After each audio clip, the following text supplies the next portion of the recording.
हरे कृष्णा। तो अभी हम भगवद गीता के दूसरे अध्याय के अंतर्गत श्लोक संख्या 62 पर विचार करेंगे। ध्यायतो विषयान् पुंसः संगस्तेषुपजायते संगात् संजायते कामः कामात् क्रोधोऽभिजायते। तो यहाँ पर भगवान कह रहे हैं ध्यायतो विषयान् पुंसः, कि अगर विषयों का चिंतन करते हैं, अगर हम विषयों का चिंतन करते हैं तो क्या होता है, संगस्तेषु उपजायते, उनमें आसक्ति उत्पन्न हो जाती है। फिर आसक्ति उत्पन्न हो जाती है तो क्या होता है, संगात् संजायते कामः, आसक्ति से काम यानी कामना उत्पन्न होती है, भोगने की कामना उत्पन्न होती है। फिर कामात् क्रोधो भी जायते, काम से क्रोध उत्पन्न होता है। अब हम सुनेंगे प्रभुपाद तात्पर्य में क्या लिखते हैं। श्रील प्रभुपाद की जय। जो मनुष्य कृष्ण भावना भावित नहीं है उसमें इंद्रिय विषयों के चिंतन से भौतिक इच्छाएं उत्पन्न होती हैं। हाँ, तो यहाँ पर प्रभुपाद बता रहे हैं कि जो व्यक्ति कृष्ण भावना भावित नहीं है, यानी कृष्ण का चिंतन नहीं करता है, कृष्ण भावना भावित होने का मतलब है कृष्ण का चिंतन करना। तो जो कृष्ण भावना भावित नहीं है तो कृष्ण का चिंतन नहीं करता है, तो फिर क्या चिंतन करता है, विषयों का चिंतन करता है। अब इंद्रिय विषयों का चिंतन करता है तो क्या होता है, भौतिक इच्छाएं उत्पन्न होती हैं, यानी संग आसक्ति उत्पन्न होती है। तो आगे प्रभुपाद लिखते हैं इंद्रियों को किसी न किसी कार्य में लगे रहना चाहिए, और यदि वे भगवान के दिव्य प्रेमा भक्ति में नहीं लगी रहेंगी तो वे निश्चय ही भौतिकतावाद में लगना चाहेंगी। इस भौतिक जगत में हर एक प्राणी इंद्रिय विषयों के अधीन है, यहाँ तक कि ब्रह्मा तथा शिवजी भी। तो स्वर्ग के अन्य देवताओं के विषय में क्या कहा जा सकता है, तो यहाँ पर समझने वाली बात है, ब्रह्मा जी और शिव जी भी अगर कुछ समय के लिए अगर कृष्ण भावना अमृत से अगर बाहर निकल आए तो क्या होता है, पतन हो जाता है। इंद्रिय विषयों का चिंतन करने का जो है ऐसा दुष्परिणाम है। आगे प्रभुपाद लिखते हैं इस संसार के जंजाल से निकलने का एकमात्र उपाय है कृष्ण भावना भावित होना। शिव ध्यान मग्न थे, किंतु जब पार्वती ने विषय भोग के लिए उन्हें उत्तेजित किया तो वे सहमत हो गए, जिसके फलस्वरूप कार्तिकेय का जन्म हुआ।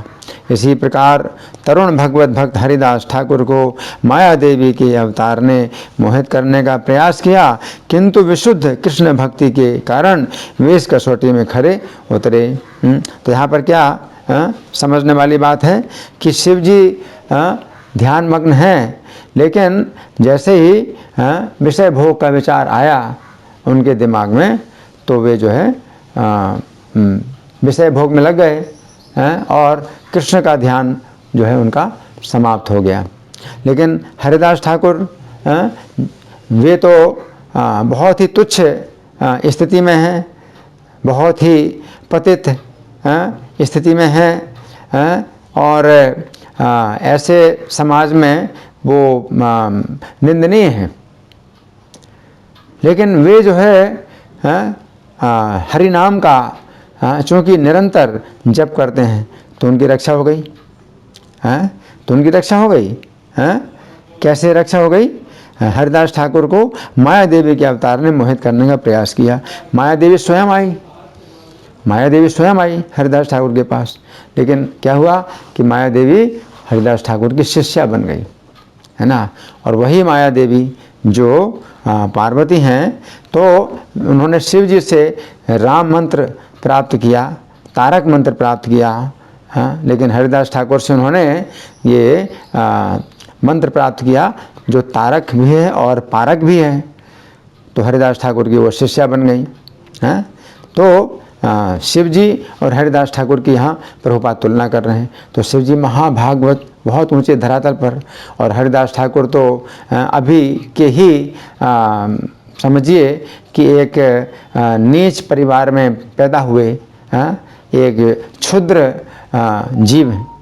लेकिन एक क्षुद्र जीव ही जो है कृष्ण की भक्ति या कृष्ण की शक्ति, कृष्ण के नाम की शक्ति से जो है वो सुरक्षित रहा और शिव जी जो है गिर गए। तो यहाँ प्रभुपाद आगे लिखते हैं, जैसा कि यामुनाचार्य के उपर्युक्त श्लोक में बताया जा चुका है, भगवान का एक निष्ठ भक्त भगवान की संगति के आध्यात्मिक सुख का आस्वादन करने के कारण समस्त भौतिक इंद्रिय सुख को त्याग देता है। हाँ, तो यहाँ पर बात क्या है कि एक निष्ठ भक्त होना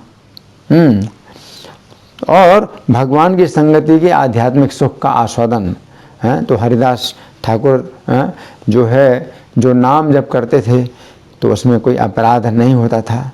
तो चूँकि निरपराध नाम वो ले रहे थे तो उनकी जो है पूरी रक्षा हुई। और आध्यात्मिक सुख उनको जो है शुद्ध नाम के कारण आध्यात्मिक सुख प्राप्त हो रहा था। तो इसलिए इंद्रिय सुख को उन्होंने त्याग दिया। आगे प्रभुपाद लिखते हैं, अतः जो कृष्ण भावना भावित नहीं है वो कृत्रिम दमन के द्वारा अपनी इंद्रियों को बस में करने में कितना ही शक्तिशाली क्यों ना हो, अंत में अवश्य असफल होगा, क्योंकि विषय सुख का रंच मात्र विचार भी उसे इंद्रिय तृप्ति के लिए उत्तेजित कर देगा। तो ये रजोगुण में इसी प्रकार से होता है। चूँकि रजोगुण हमारा जो शरीर है तो वो रजोगुण से बनता है।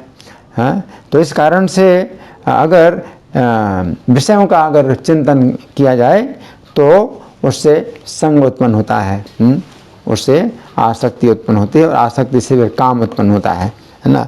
तो यहाँ प्रभुपाद का तात्पर्य समाप्त हुआ। अब हम सुनेंगे श्री भगवान ने कहा में इस श्लोक की कैसी व्याख्या हुई है। इस श्लोक में भगवान उन व्यक्तियों का वर्णन कर रहे हैं जो कृष्ण भावना भावित नहीं हैं। श्लोक संख्या 54 में अर्जुन ने जो 4 प्रश्न पूछे थे उनमें से तीसरा प्रश्न था, स्थिर बुद्धि वाला व्यक्ति किस प्रकार बैठता है। इस प्रश्न के उत्तर में भगवान ने पिछले श्लोक में बताया था कि कृष्ण का चिंतन करने से व्यक्ति की इंद्रियां बस में होती हैं और जब इंद्रियां बस में होती हैं तभी उसकी बुद्धि स्थिर होती है और वो भी अपने स्वरूप में स्थिर बैठता है। युक्त आसीत मत परा, उसमें था आसीत। तो अर्जुन ने पूछा किम आसीत है, कैसे बैठता है, और भगवान ने इस श्लोक संख्या 61 में कहा था युक्त आसीत मत परहा, कि श्री कृष्ण के आश्रित होकर के उसे बैठना चाहिए या स्थिर होना चाहिए। अब इस श्लोक में भगवान उस स्थिति का वर्णन कर रहे हैं जिसमें व्यक्ति श्री कृष्ण के नाम, रूप, गुण तथा लीलाओं का चिंतन नहीं करता है बल्कि इंद्रियों के विषयों का चिंतन करता है और इस प्रकार वह स्थिर ना बैठकर पतन के गर्त में गिरता है। तो प्रारंभ में भगवान कहते हैं ध्याय तो विषयान, अर्थात इंद्रिय विषयों का चिंतन करते हुए। तो यहाँ पर भगवान का कहना है यदि हम अपने मन को श्री कृष्ण के दिव्य गुणों में नहीं लगाते हैं तो निश्चित है कि हमारा मन विषय भोगों की ओर जाएगा।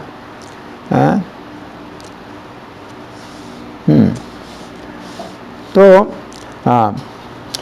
प्रभुपाद का एक शिष्य था, एक शिष्य कैसा था, जिद्दी शिष्य था। जिस समय मायापुर में विशाल मंदिर का निर्माण हो रहा था उस समय श्रील प्रभुपाद के साथ उनके अनेक शिष्य निर्माण कार्य में लगे हुए थे। उस समय श्रील प्रभुपाद के एक शिष्य ने जिद की, श्रील प्रभुपाद मैं अलग से एक कुटी में रहकर एकांत भजन करना चाहता हूँ। मैं श्रील हरिदास ठाकुर की भांति दिन में 3 लाख नामों की संख्या पूरी करूँगा। श्रील प्रभुपाद ने कहा तुम श्रील हरिदास ठाकुर की नकल मत करो, तुम्हारी इतनी योग्यता नहीं है। उस शिष्य ने कहा श्रील प्रभुपाद कृपया आप मेरे लिए एक कुटी बनवा दीजिए, मैं प्रतिदिन 3 लाख नामों की संख्या पूरी करूँगा। इस शिष्य की जिद के कारण श्रील प्रभुपाद ने उसके लिए अलग से एक कुटी बनवा दी। अब उस कुटी में वह शिष्य भजन करने लगा। 1 दिन 2 दिन तक तो वह किसी प्रकार भजन में लगा रहा, फिर तीसरे दिन उसका पता नहीं चला। गीता 3:6 के तात्पर्य में श्रील प्रभुपाद लिखते हैं ऐसे अनेक मिथ्याचारी व्यक्ति होते हैं जो कृष्ण भावनामृत में कार्य तो नहीं करते किंतु ध्यान का दिखावा करते हैं। तो क्या है, जो जिद्दी शिष्य था तो वो कोई कार्य नहीं करना चाहता था। मंदिर का निर्माण कार्य चल रहा है तो मंदिर के निर्माण कार्य में बिल्कुल सहयोग नहीं देना चाहता और वो सब जो है झंझट समझता है कि सब झंझट है, जंजाल है, इसमें क्यों मैं पढ़ूँ, मैं तो हरिदास ठाकुर की तरह नाम जप करूँगा। तो यहाँ प्रभुपाद कहते हैं ऐसे अनेक मिथ्याचारी व्यक्ति होते हैं जो कृष्ण भावनामृत में कार्य तो नहीं करते किंतु ध्यान का दिखावा करते हैं, जबकि वास्तव में वे मन में इंद्रिय भोग का चिंतन करते रहते हैं। फिर गीता 3:7 के तात्पर्य में श्रील प्रभुपाद लिखते हैं, लंपट जीवन और इंद्रिय सुख के लिए छद्म योगी का मिथ्या वेश धारण करने की अपेक्षा अपने कर्म में लगे रहकर जीवन लक्ष्य को, जो भवबंधन से मुक्त होकर भगवत धाम को जाना है, प्राप्त करने के लिए कर्म करते रहना अधिक श्रेयस्कर है। प्रमुख स्वार्थ तो विष्णु के पास जाना है। एक गृहस्थ भी कृष्ण भावनामृत में नियमित सेवा करके इस लक्ष्य तक पहुंच सकता है। इस प्रकार वो प्रगति कर सकता है। जो निष्ठावान व्यक्ति इस विधि का पालन करता है वो उस पाखंडी से कहीं श्रेष्ठ है जो अबोध जनता को ठगने के लिए दिखावटी आध्यात्मिकता का जामा धारण करता है। जीविका के लिए ध्यान धरने वाले प्रवंचक ध्यानी की अपेक्षा सड़क पर झाड़ू लगाने वाला निष्ठावान व्यक्ति कहीं अच्छा है। तो ये प्रभुपाद के शब्द हैं, है ना। तो भगवान यहाँ पर बता रहे हैं, ध्याय तो विषयान पुंसा। कोई व्यक्ति साधु का वेश बना ले, है ना, तो कुछ काम नहीं करता, कोई जिम्मेदारी नहीं लेता, किसी कार्य में जिम्मेदारी नहीं लेता, तो उससे अच्छा सड़क में झाड़ू लगाने वाला है। तो उसका जो दिमाग है वो उस कार्य में लगा हुआ है, तो कम से कम विषयों के चिंतन से हट करके उसकी कुछ चिंता है कि उसे सफाई करनी है और कहाँ उसने सफाई की, कहाँ सफाई नहीं की, तो इस चिंता में लगा हुआ है। और नहीं तो विषयों का चिंतन कर रहा है और कुछ काम नहीं कर रहा है। तो प्रभुपाद कहते हैं उस ध्यानी जो दिखावा कर रहा है, ध्यान का ढोंग कर रहा है, उससे अच्छा सड़क में झाड़ू लगाने वाला है। तो इस विषय में बगुले का उदाहरण अत्यंत उपयुक्त है। जिस समय किसी सरोवर के एकांत स्थान में मछली खाने के लिए बगुला बैठता है तो देखने पर ऐसा लगता है मानो बहुत बड़ा साधु हो। उसका शरीर भी बहुत स्वच्छ होता है, मानो शुद्ध श्वेत वस्त्र धारण किए हुए कोई साधु हो। वो एकांत स्थान में बिना हिले डुले खड़ा रहता है, मानो कोई निपुण योगी अत्यंत गहरे ध्यान का अभ्यास कर रहा हो। तो बिल्कुल हिलता डुलता नहीं है, परंतु वास्तव में वो क्या कर रहा है, वो केवल ये चिंतन कर रहा है कि कब कोई मछली जल के ऊपर आएगी और वो उसे तुरंत पकड़कर खाएगा। तो ये जो है मतलब स्थिति होती है, ध्याय तो विषयान पुंसा, है ना। तो फिर आगे भगवान क्या कहते हैं, पुंसा संगस्तेषु विजायते, अर्थात मनुष्य की उनमें आसक्ति उत्पन्न हो जाती है। तो यहाँ पर भगवान पुंसा शब्द का प्रयोग कर रहे हैं। पुंसा का अर्थ है मनुष्य। पिछली शिक्षा के साथ इस शिक्षा को जोड़ने से अर्थ निकलता है कि मनुष्य के ही लिए ऐसा होता है कि यदि वो विषयों का ध्यान करता है तो उनके प्रति उसकी आसक्ति उत्पन्न हो जाती है।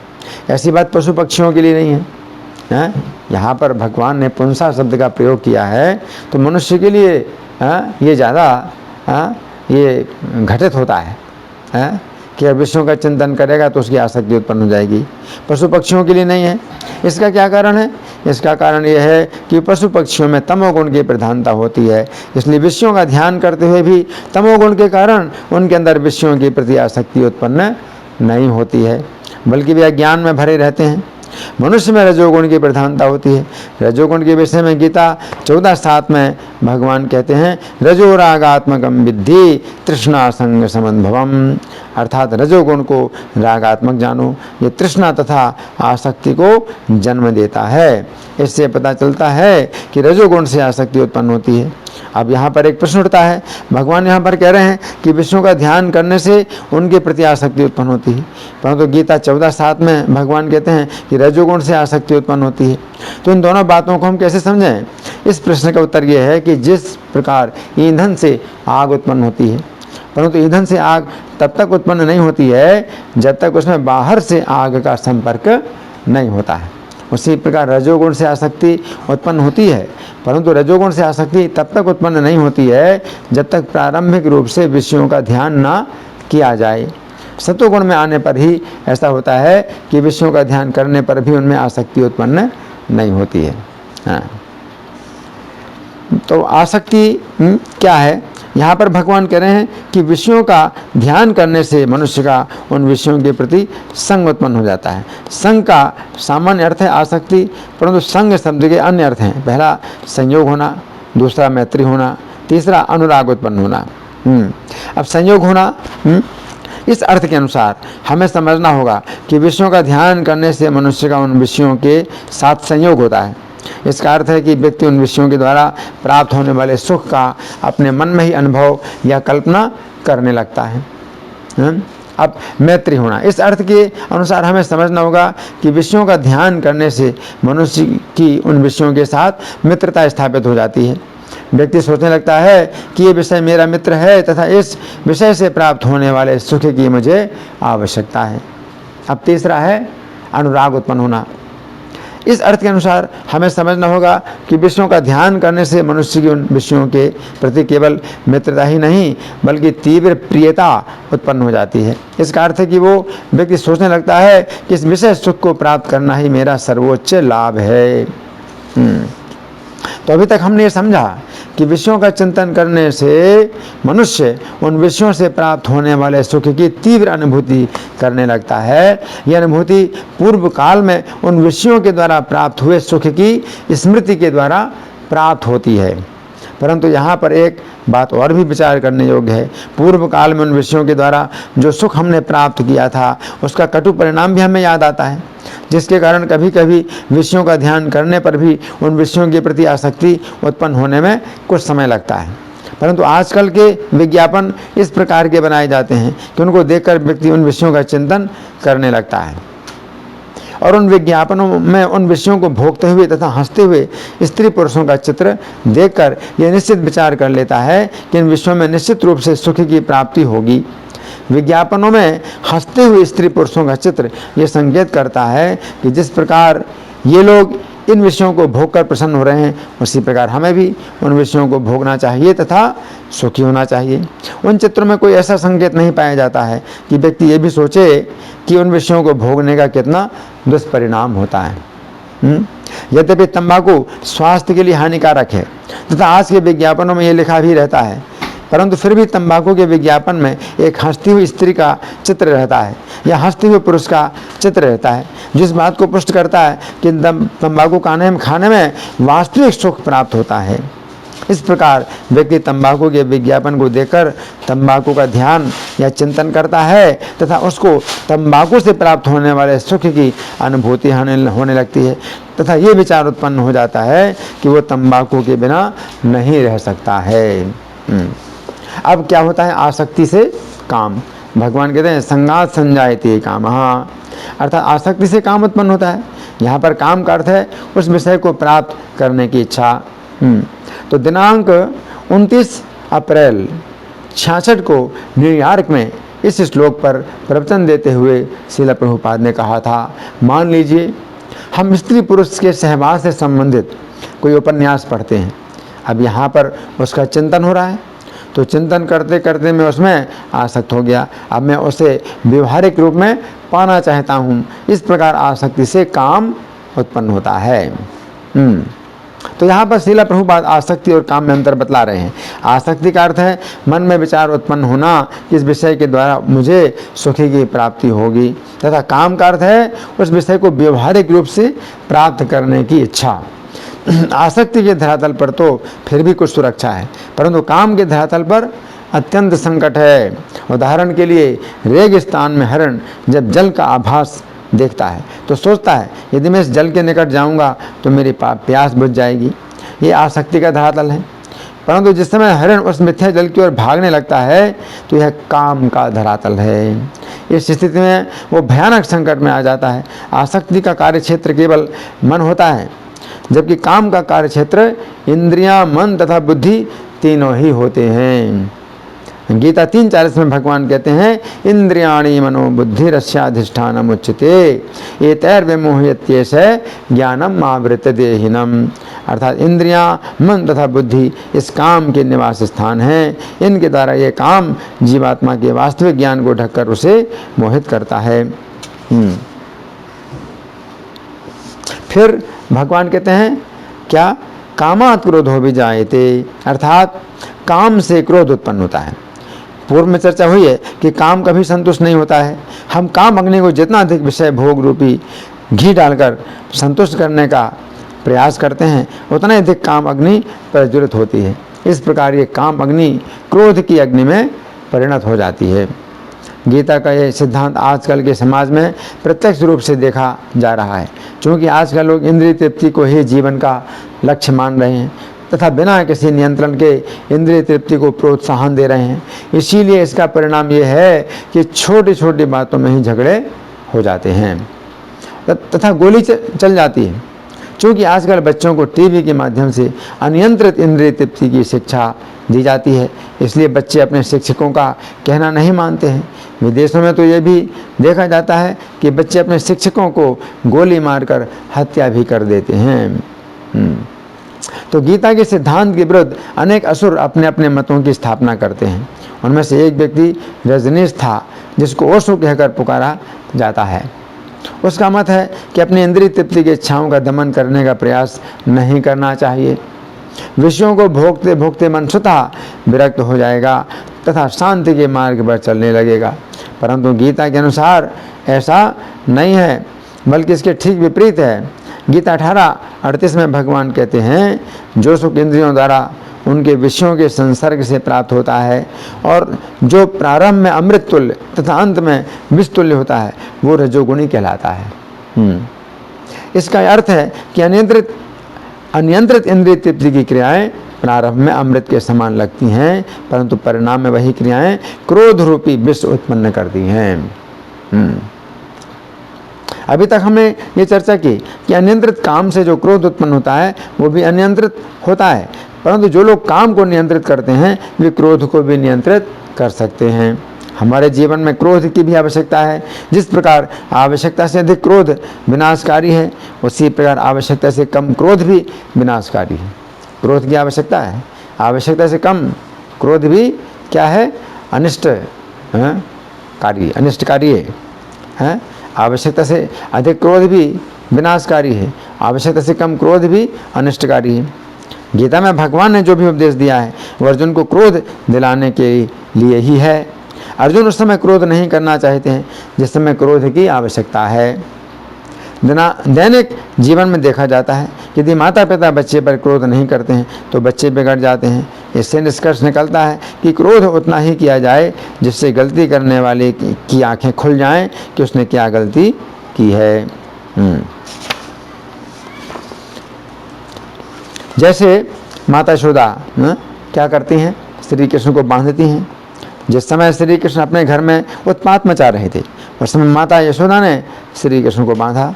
इस लीला से भी श्री कृष्ण ने माता के लिए इस धर्म की स्थापना की है कि बालक के ऊपर कितना तथा किस प्रकार क्रोध किया जाए। क्योंकि श्री कृष्ण समय 3 वर्ष 4 महीने के थे तथा इस अवस्था में बालक के ऊपर प्रहार करने से बालक अपनी गलती नहीं समझ सकता है, परंतु यदि बालक को रस्सी से बांधा जाता है तो वो अपनी गलती पर विचार करता है तथा आगे से ऐसी गलती ना हो इस बात पर भी विचार करता है। इसलिए माता यशोदा ने श्री कृष्ण को बांधा।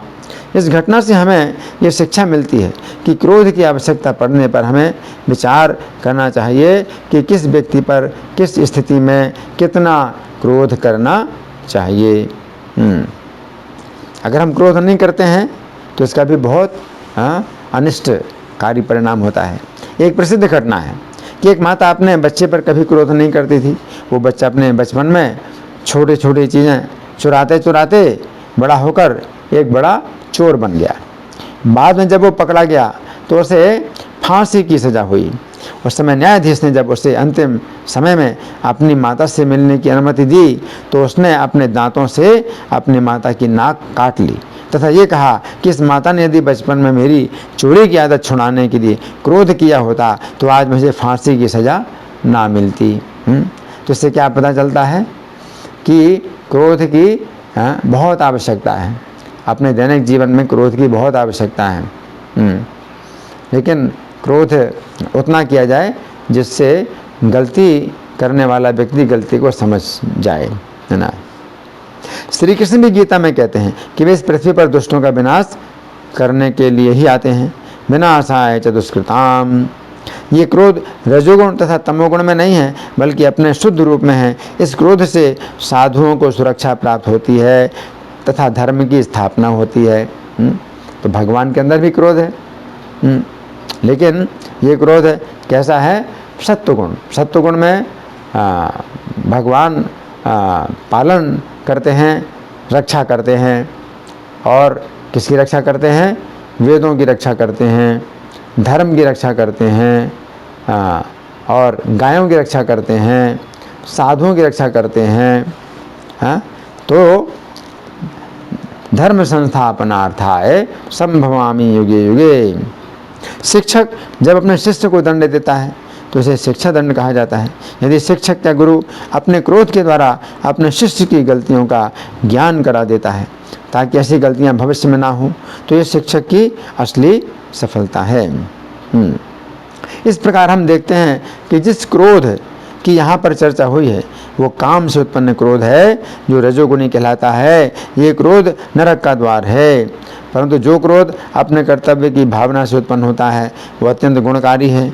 हनुमान जी ने क्रोध के द्वारा जब संपूर्ण लंका को जला दिया तथा अनेक राक्षसों का वध कर दिया तो उन्हें इससे श्री राम की प्रसन्नता प्राप्त हुई। परंतु अपनी इंद्रिय तृप्ति में बाधा पड़ने पर जो क्रोध उत्पन्न होता है वह अत्यंत अनिष्टकारी है ना।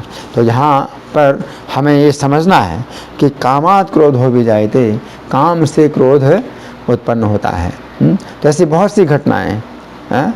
एक घटना इलाहाबाद में हुई थी कि एक स्त्री जो जिसका संबंध किसी दूसरे पुरुष से था, तो घर में उसका पति नहीं था लेकिन उसका बच्चा था। तो बच्चे ने देख लिया अपनी माँ को कि उसकी माता दूसरे पुरुष से संबंध कर रही है, और बच्चा हंस पड़ा या कुछ उसने बात कही अपनी माँ को। तो जो भी हो, तो उस माता ने इस बात पर कि बच्चे ने देख लिया और बच्चे ने कुछ अपनी प्रतिक्रिया प्रकट की, तो बच्चे को उसने लोहे की जंजीर में बांध करके और जिंदा उसको जलाया। एक माता जिसका कि हृदय बड़ा कोमल होता है और पुत्र के प्रति उसका स्नेह होता है और उसने अपने पुत्र को जन्म दिया, उसी बच्चे को उसने तड़पा तड़पा करके उसको जो है मार डाला केवल इस बात से। तो ये कामात् क्रोधो विजायते। तो ऐसी कई घटनाएं हैं कि कोई माता स्वयं ही दूसरे पुरुष के साथ अगर उसका संबंध बन जाता है तो अपने हाथ से माता ही बच्चे को काट डालती है, टुकड़े टुकड़े कर देती है। तो ये घटनाएं भी देखी जाती हैं। कामात् क्रोधो विजायते, काम से क्रोध उत्पन्न होता है। और अनियंत्रित काम अगर विवाह के बाहर कोई संबंध होते हैं स्त्री पुरुष के, तो फिर इसी प्रकार की घटनाएं बहुत देखी जाती हैं। तो एक व्यक्ति था जो कि अपनी भांजी के साथ में उसने अपने कुछ गलत संबंध बनाए हुए थे, और उसकी जो भांजी थी तो उसके घर में छोटे भाई बहन थे और माता पिता नहीं थी। तो वो रात में आता था, अपनी भांजी के साथ गलत संबंध बनाता था। लेकिन आगे चल कर के कुछ ऐसी कुछ कहा सुनी हुई, कुछ मतभेद हुआ, तो उसने उसी अपनी भांजी को जो है चाकू से काट करके उसके शरीर के 2 टुकड़े किए। तो सवेरे देखा सबने, तो जो लड़की थी वो बिल्कुल नग्न थी और उसको बीच से काट करके जो है उसके 2 टुकड़े किए थे। तो इस तरह की जो है घटनाएं बहुत होती हैं। तो ये गीता का सिद्धांत है, कामात् क्रोधो विजायते। यदि काम वासना पर नियंत्रण नहीं किया जाता है तो फिर क्रोध पर नियंत्रण नहीं हो सकता है। तो इसमें एक नहीं है, अनेक अनेक घटनाएं हैं, बल्कि कहा जाए कि असंख्य अनगिनत घटनाएं ऐसी होती हैं कि जो प्रेम के नाम पर स्त्री पुरुषों का आपस में संबंध होता है तो वो प्रेम नहीं होता है, वो काम होता है। और काम के जो है जब वे वशीभूत हो जाते हैं तो ये काम शत्रु जो है क्रोध का रूप धारण कर लेता है, और क्रोध में आकर के वे एक दूसरे के जानी दुश्मन बन जाते हैं। तो कभी स्त्री है तो पुरुष की हत्या कर देती है, या कभी पुरुष है वो स्त्री की हत्या कर देता है। कभी कभी पुरुष जो है स्त्री का गला घोंट करके उसकी हत्या कर देता है।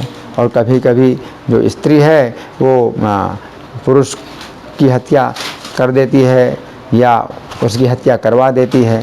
तो ये घटनाएं जो हो रही हैं, तो ये गीता के सिद्धांत में पहले से ही बताई गई, भगवान पहले से ही बता रहे हैं। तो इसलिए हमें इस सिद्धांत का लाभ उठा करके समाज में ऐसी व्यवस्था करनी चाहिए ताकि स्त्री पुरुषों के बीच में विवाह के बाहर किसी प्रकार के संबंध ना हो, और विशेष रूप से जो पुरुष हैं बचपन से उनको ब्रह्मचर्य की शिक्षा दी जाए। धन्यवाद। हरे कृष्णा।